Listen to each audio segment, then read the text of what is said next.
सबैजनालाई नमस्कार। फेरि पनि हामी च्याप्टर 4मै भएको उस्तै अर्थ दिने अथवा फिचु धानमाल भन्ने चाहिँ लिएर उपस्थित भएको छु। यो भिडियोलाई चाहिँ अन्तिमसम्म हेरेर साथ दिनुहोला।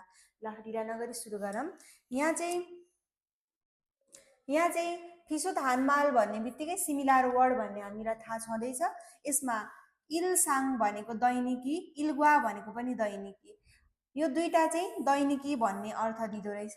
इरहादा, छागभादा, छुइची खादा, छुया भादा, खुन्मु आदा, यति सबैले चाहिँ के भन्ने अर्थ दिँदो रहेछ भन्दा काम गर्नु भन्ने अर्थ दिँदो रहेछ।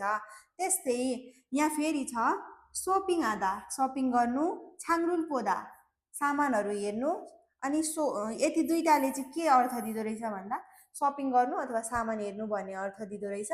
त्यस्तै यतापट्टि छ खोङ्बु आदा अनि छेबुल इक्ता थोक्सा आदा भन्ने छ। यति तिनवटा चाहिँ पढ्नु अथवा अध्ययन गर्नु भन्ने अर्थ दिन्छ।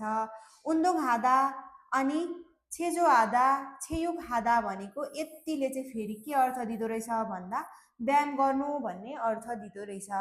त्यस्तै यता छ छादा, छुमुसिदा अनि सुम्यान आदा, छामुल छादा र छामदुल्डा, यति शब्दले चाहिँ हामीलाई सुत्नु भन्ने अर्थ दिँदो रहेछ। त्यस्तै यतापट्टि छ सोवान भनेको मनोकामना अथवा इच्छा, अनि सोमाङ भनेको पनि इच्छा, अनि हुइमाङ त्यस्तै फाराम, यति भन्नेको चाहिँ फेरि के रहेछ भन्दा इच्छा अथवा कामना भन्ने हुँदो रहेछ। यतातिर छ फेरि फाप अनि छिन्जी भनेको चाहिँ भात रहेछ। दुईटालाई चाहिँ अर्थ दिँदो रहेछ। भात भन्नको लागि फाप र छिन्जी भनेर भनिदो रहेछ। त्यस्तै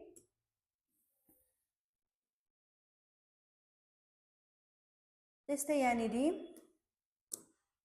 टेलिभिजनुल फोदा अनि टेलिभिजनुल शिक्षण आदा भनेको यतिले चाहिँ टेलिभिजन हेर्नु भन्ने एन्सर दिँदो रहेछ यतिले चाहिँ।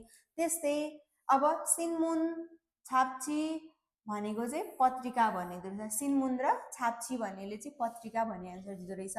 त्यस्तै खाजिदा भनेको लिनु, तेरिदा भनेको लिनु, मुसिदा भनेको पनि लिनु, यति सबैको अर्थ चाहिँ के रहेछ लिनु भन्ने रहेछ। त्यस्तै थेबोबुन भनेको प्राय, थेगे भनेको पनि प्राय, फुथुङ भनेको पनि प्राय, छाजु भनेको पनि प्राय र छुरो भनेको प्राय, यो सबैले चाहिँ प्राय भन्नको लागि प्रयोग गरिदो रहेछ यो यिनीहरूको। त्यस्तै यतातिर छ सुदा, सायोङ आदा, इयोङ आदा भनेको नि प्रयोग गर्नु, वार्योङ आदा त्यस्तै छाग्योङ आदा, यति दुईटा यहाँ भएकाहरू सबै चाहिँ के गर्न प्रयोग गरिदो रहेछ भन्दा प्रयोग गर्नु भन्नको लागि प्रयोग गरिदो रहेछ। त्यस्तै